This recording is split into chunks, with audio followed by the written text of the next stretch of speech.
కొండ ప్రజలకు అండ, కొండ ప్రజలకు అండ అన్నటువంటిది ఈ వార్త కూడా జయవేంద్రవతికి రాసింది. ఎందుకు కొండ ప్రజలకు ఎందుకు అండగా ఉందంటే ఆమె మొదటి నుంచి కూడా ప్రజలకు దగ్గరగా ఉన్నటువంటి సందర్భం ఉంది. వరంగల్ జిల్లాలో ఉన్నటువంటి ప్రతి ఒక్కరికి తెలిసినటువంటి నేపథ్యం ఉంటే గత వైఎస్ రాజశేఖర హయాంలో మంత్రిగా పనిచేసి గతంలో పేరు సంపాదించుకొని ఇవాళ ఉన్నటువంటి అదే బ్రాండ్ ఇమేజ్ని కాపాడుకుంటూ అంచెలంచెలుగా మళ్ళొకసారి కూడా కాంగ్రెస్ ప్రభుత్వంలోనే మంత్రిగా ఎదిగినటువంటి వ్యక్తి. అనుచిత వాక్యాల కారణంగా ఎక్కడో జరిగినటువంటి ఒక నూలుపోగు ఆ దండా విషయంలో జరిగినటువంటి వివాదంలో ఇలా ఆమెను తెరపై తీసుకొచ్చి ఇష్టానుసారంగా మాట్లాడే విధంగా ప్రోత్సహించినటువంటి కొంతమంది, అలానే మాట్లాడిన తర్వాత సినీ తారలందరూ రాష్ట్ర ప్రభుత్వం మొత్తం టోటల్గా ఆమెకు సపోర్ట్గా ఉన్నప్పటికీ కావాలన్న ఉద్దేశంతోనే ఇవాళ ఉన్నటువంటి ఎన్నికల కన్వెన్షన్ కూల్చినటువంటి నేపథ్యంలోనే దాన్ని దృష్టిలో పెట్టుకొని ఇవాళ కొండ సురేఖమైన ఇవాళ అవాకులు చేయవలసి చేసిన నేపథ్యం కూడా చూస్తున్నాం.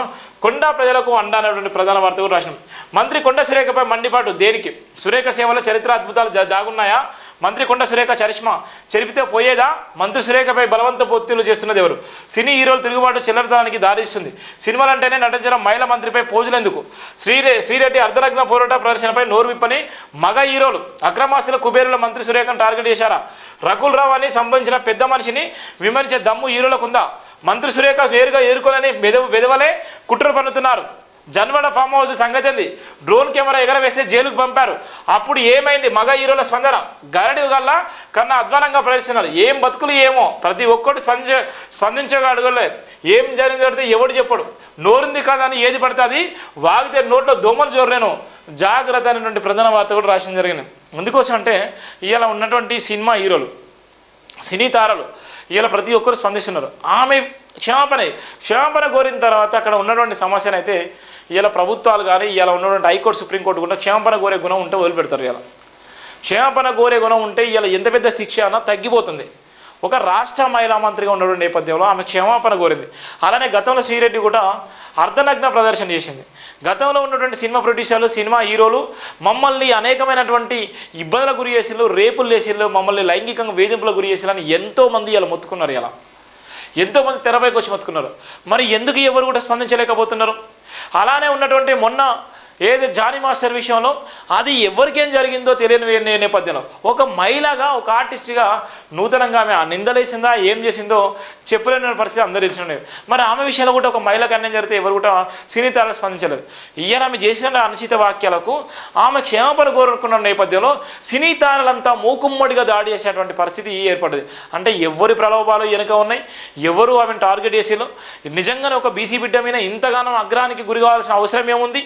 ఒకవేళ నిజంగా ఆమె చేసినట్టే వాక్యాలు అయితే ఆమె వెనక్కి తీసుకున్న తర్వాత కూడా ఆమె మీద కోర్టుల కేసు వేసి కూడా ఇబ్బందులకు గురి చేయాల్సిన అవసరం ఏముందంటే ప్రధాన వార్త కూడా రాసిన నేపథ్యం ఉంది. తెలంగాణ రాష్ట్రంలో మహిళా మంత్రి కొండ సురేఖను టార్గెట్ చేస్తూ కొద్ది రోజులుగా సాగుతున్న విపత్కర పరిస్థితులు తెలంగాణ రాష్ట్ర ప్రజలు నిర్దిష్ట కోణంలో పసిగడుతుండడంలో ఎలాంటి సందేహం లేదు. తెలంగాణ రాష్ట్ర వ్యాప్తంగా 2 3 వ్యూహాలు చేసుకున్న కూడా మంత్రి సురేఖను విమర్శించడం గాడి కళ్ళ కన్నా అద్వం లాంటిది. ఎప్పుడో జరిగిన పాత ఆడియో కాల్ సంభాషణను సోషల్ మీడియా పెడుతూ మంత్రి సురేఖ చరిష్మాకు మచ్చ తీసుకొచ్చే కుట్రపరితన ప్రక్రియలు చేస్తున్న విధులకు కాలం సమాధానం చెప్తుంది. సోషల్ మీడియా సాక్షిగా మంత్రిపై అసత్య ప్రచారం మానుకోవాలని సభ్య సమాజం తీవ్రంగా హెచ్చరిస్తుంది. నాగ చైతన్య సమంతల వివాహ దంపత్య విషయంలో వ్యక్తిగతమైన కారణంలో నిజాయితీ దాగుంది. సుమారుగా 45 రోజుల పాటు నాగ చైతన్య సమంతలు విడిపోతున్న social media, electronic media, print media ప్రతి చోట కారు రాతలు, కేటి రాతలు కూడా కూసినప్పటికీ 2 వివాహాలు చేసుకున్న సినీ హీరో నాగార్జున కొడుకు కోడలు ఎందుకు విడిపోయారు నేటికి తెలియలేదా అంటూ బాహ్య సమాజం ప్రశ్నించింది. పబ్లిక్ డొమైన్లోకి బహిర్గతమైన విషయం వ్యక్తిగతం అంటూ మాట్లాడుతున్న సినీ హీరోలు చూస్తుంటే ఏమో అర్థం కావడం లేదు. గారడి గల్లా కన్నా గల్లీజా బుద్ధి ప్రదర్శించిన కొంతమంది హీరోలు మంత్రి కొండ సురేఖను టార్గెట్ చేస్తూ విమర్శలు గుప్పించడం దేనికోసం వాళ్ళకైనా తెలియాలని శ్రీరెడ్డి మహిళ సినిమా రంగంలో రక్షణకరమైందని మా కార్యాలయం ముందు అర్ధనగర ప్రవేశం దిగి ధర్నా నిర్వహిస్తే ప్రశ్నించిన సినిమా హీరోలు శ్రీరెడ్డికి సపోర్ట్గా నిలవాలని మూర్ఖులు నేడు మంత్రి కొండ సురేఖ మాటను వక్రీకరిస్తూ ఏతపోతుగా మాట్లాడుతున్న సిగ్గుకరం. 40 రోజుల పాటు కొనసాగిన నా చైతన్య సమంత మనస్వార్థ విషయం విడాకుల వరకు వచ్చి విడిపోయారన్నది మనందరూ తెలిసిందే. ఇప్పటికీ అయినప్పటికీ హీరో నాగా చైతన్య తండ్రిగా సమంతకు మామగా ఎందుకు విడిపోయారని మాత్రం గోప్యంగా ఉంచి నేటికి చెప్పలేకపోతున్నాడు. హీరో నాగార్జున తెలిసి జరిగిందా, తెలియక జరిగిందా, అసలు ఏం జరిగిందని నేటికి ప్రశ్నగా మిగిలిపోవడం వల్లే సమంతకు తీవ్రమైన అన్యాయం జరిగిందని మంత్రి సురేఖ మాట్లాడడం సినీ హీరోలకు గిట్టలేదా? సినీ హీరోల ఆస్తులపై 80 రిటర్న్స్, జీఎస్టీ చెల్లింపులపై, ఆస్తుల సంపాదనపై, సినిమా అనుమతులపై రాష్ట్ర ప్రభుత్వం చర్యలు తీసుకోవాలని తెలుగు సమాజం డిమాండ్ చేసింది. మంత్రి కొండ సురేఖ విషయంలో సోషల్ మీడియాలో చెక్కలు కొడుతున్న అసత్య ప్రచారాలపై సైబర్ క్రైమ్ వ్యవస్థ ప్రత్యేక చొరవ చూపి కఠినంగా శిక్షించాలి. తెలంగాణ రాష్ట్ర రాజకీయాలను శాసన కలిగిన శక్తి సామర్థ్యాలుగా మంత్రి కొండ సురేఖకు అపారమైన అనుభవం, నిర్దిష్టమైన ప్రజాసేవ, మా కుటుంబం లేని మహారాణి లాంటి పేరు ప్రఖ్యాతులు కోకొల్లం గలవు.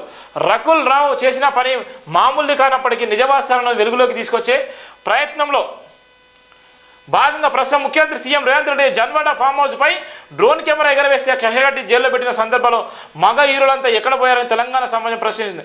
రకుల్ రావుకు న్యాయం, మంత్రి సురేఖకు మరొక న్యాయం అంటూ సురేఖ మద్దతుదారులు తీవ్రంగా మండిపడుతున్నారు. సుమారు 700 కోట్లతో ఈడీకి బుక్ అయిన పెద్ద మనిషి పట్ల మాట మాత్రం మాట్లాడిన సినీ హీరోలు నటన చూస్తే నవ్వొస్తుంది. నాగార్జున చెందిన ఎన్వ కన్వెన్షన్ 2014 కూల్చకపోవడానికి కారణం ఏందో ఇప్పటికైనా ప్రజలకు చెప్పండి. అయ్యప్ప సొసైటీని కూల్చేసిన పెద్ద మనుషులు నేడుకు హైడ్రా కూల్చివేసిన ఇన్వెన్షన్ ఎందుకు గుర్తుకు రాలేదు? ఆడవాళ్ళను అడ్డం పెట్టుకొని రాజకీయాలు ఆడింది ఎవరు? ఇప్పటికైనా తెలంగాణ ప్రజలు స్పష్టత రావడం లేదు. ఇకనైనా హీరో నాగార్జున బహిరంగ ప్రకటన విడుదల చేయాలని తెలంగాణ ప్రజలు ప్రశ్నిస్తున్నారు. అయ్యప్ప సొసైటీ కోసం న్యాయం, జన్వాడ ఫామ్ హౌస్కో న్యాయమా, ఇన్వెన్షన్ న్యాయం తీరు పట్ల అక్కినే నాగార్జున స్పష్టమైన ఆదేశాలు ఇవ్వాలని కూడా చెప్తున్న నేపథ్యం ఉంటుంది. కొండ ప్రజలకు అండగా ఉన్నటువంటి నేపథ్యంలో ఏ విధంగా ఉంది, ఏం జరుగుతుందన్నటువంటి నేపథ్యం కూడా మనం చూస్తున్నాం. ఇది జైబిన్ దినపత్రికలో ఉన్నటువంటి ప్రధాన వార్తలు.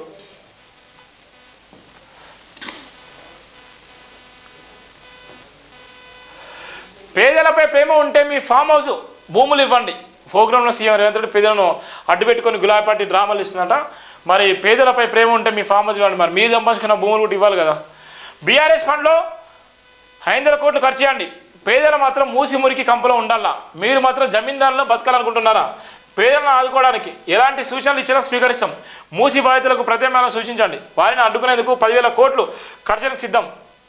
పేద కుటుంబాల ప్రభుత్వం అన్నదానం కానివ్వదు. సీఎం సోషల్ మీడియాతో అధికారం రాదు.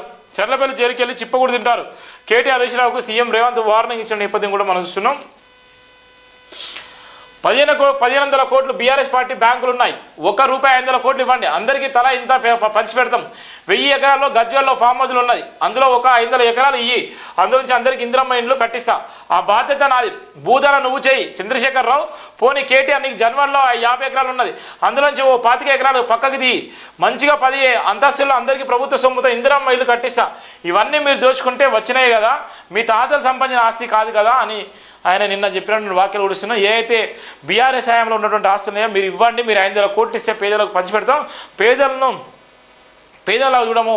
ఇవాళ మీరు ఇచ్చినటువంటి ఆస్తులు ఉంటే ఇవ్వండి అని కూడా ఆయన ఘాటుగానే స్పందించిన నేపథ్యం కూడా మనం చూస్తున్నాం. మూసి బాధితుల జీవనోపాధికి కమిటీ చైర్పర్సన్గా సెర్స్ ఈఓ దివ్య దీవరాజన్, వైస్ చైర్మన్గా జిహెచ్ఎంసీ కమిషనర్ అమ్రపాలి 14 మందితో ఏర్పడిన రాష్ట్ర ప్రభుత్వం వాళ్ళకు ఏ విధంగా ఉంది, వాళ్ళను ఏ విధంగా చేసిన నేపథ్యం కూడా మనం చూస్తున్నాం. తెలంగాణ రుణమాఫీ పేరుతో మోసం. కాంగ్రెస్ అధికారులకు వచ్చి ఇన్ని నెలలైనా మాఫీని పూర్తి చేయలేదు. అబద్ధపు హామీలు ఇవ్వడం పార్టీకి అలవాటు. ఒక కుటుంబం చెప్పు చేతుల్లోనే అస్తం పార్టీ. ఢిల్లీ డ్రగ్స్ రాకెట్ వెనుక ఓ కాంగ్రెస్ నేత. ఆ డబ్బుతో ఎన్నికల్లో పోటీకి ప్లాన్. మహారాష్ట్రలో ప్రధాని మోడీ విమర్శలు చేసిన నేపథ్యం కూడా తెలంగాణలో రుణమాఫీ పేరుతో మోసం చేస్తున్నారు. పీఎం కిసాన్ నిధుల విడుదల కూడా 9.4 కోట్ల మంది అన్నదాతలకు లబ్ధి జరిగిన నేపథ్యం కూడా మనం చూస్తున్నాం. ఇంత భయంకరంగా ఉన్నటువంటి పరిస్థితి అయితే మనం చూస్తున్నాం. Jani master's national film award రద్దు. ఫోక్సో కేసు కారణంగా అవార్డు కమిటీ నిర్ణయం. అవార్డు ప్రధాన కార్యక్రమానికి ఆహ్వానం నిరాకరణ. మధ్యంతర బెయిల్పై సందిగ్ధులు పాపం ఆయన లేనిపోని ఒక నిందలో ఇరికిచ్చి పెంచుకున్నటువంటి పామే కాటేసి ఇవాళ చంపేసేటువంటి ప్రయత్నం చేసిన నిదర్శనానికి జానీ మాస్టర్ చెప్పొచ్చు. ఆయనకు అత్యున్నతమైనటువంటి అవార్డు ప్రకటించినప్పటికీ ఢిల్లీకి పోయి తీసుకోవాల్సిన సందర్భంలో ఆ అవార్డును కూడా రద్దు చేసిన నేపథ్యం ఉంది. ఆమె ఏదైతే మైనర్గా ఉన్నటువంటి తరుణంలో, మైనర్గా ఉన్నటువంటి సందర్భంలో మేజర్ అయిన తర్వాత కూడా కేసు పెట్టిన తర్వాత ఆయన మీద పోక్సో చట్టం కింద కేసు పెట్టి ఆయన జైలు వేసినటువంటి సందర్భాలు కూడా మనం చూస్తున్నాం. ఉన్నటువంటి పరిస్థితి ఈ ఉన్నటువంటి ప్రధాన వార్తలు. 20 నెలల్లో అతిపెద్ద ఎన్కౌంటర్. అబ్జర్వ్ ఘాట్ ఘటనలో 30 మంది మావోయిస్టుల మృతి. అందులో 18 మంది పురుషులు, 13 మంది మహిళలు, 16 మందిని గుర్తించిన అధికారులు. మృతులపై 1.30 కోట్ల రివార్డు. ఈస్ట్ బస్తర్ ఇన్ఛార్జి నీతి హతం. ఆమెపై 25 లక్షల రివార్డు. మావోయిస్టులను అడ్రస్ లేకుండా చేస్తాం. Bastar range IG Sundar Raj. మృతదేహాన్ని పరిశీలిస్తున్నటువంటి సిబ్బంది పాపం ఎంత దారుణం చూడండి. 20 నెలల్లో అతిపెద్ద ఎన్కౌంటర్. ఇప్పటికే అనేకమైన ఎన్కౌంటర్ జరుగుతున్నాయి. పాపం బాధాకరమైన సంఘటన ఏంటంటే నక్సలైట్లను ఏర్పారేస్తున్నారు. ఒక పక్కన నక్సలైట్లు వాళ్ళు ఎక్కడ కూడా విధ్వంసం సృష్టించిన దాఖలాలు, ఎక్కడ కూడా ఇలా అక్రమాస్తులు సంపాదించుకుంటే ఎమ్మెల్యేలు మినిస్టర్లను లేకపోతే బడా నేతలను వాళ్ళ జోలికి పోయి ఎక్కడ కూడా చంపేసిన దాఖలాలు. కానీ ఇవాళ ఉన్నటువంటి ఎన్కౌంటర్ చేసి ఇవాళ బూటకం ఎన్కౌంటర్ చేసి ఇష్టానుసారంగా నక్సలనాథం చేసేటువంటి పోలీసులు అయితే మరి ఏ విధంగా ఉంది. ఇప్పటికే అనేక మంది నక్సలైట్లను అయితే చంపేసిన దాఖలాలు ఉన్నాయి. మరి వాళ్ళు ఏం చేస్తారో, ఏ విధంగా ఉండబోతుందో రాష్ట్రము, ఇలా ఉన్నటువంటి పరిస్థితి ఏ విధంగా ఉండబోతుందో ఇలా మనం ఈ నక్సలైట్ల చంపేసేటువంటి ప్రయత్నం అయితే చూస్తున్నాం.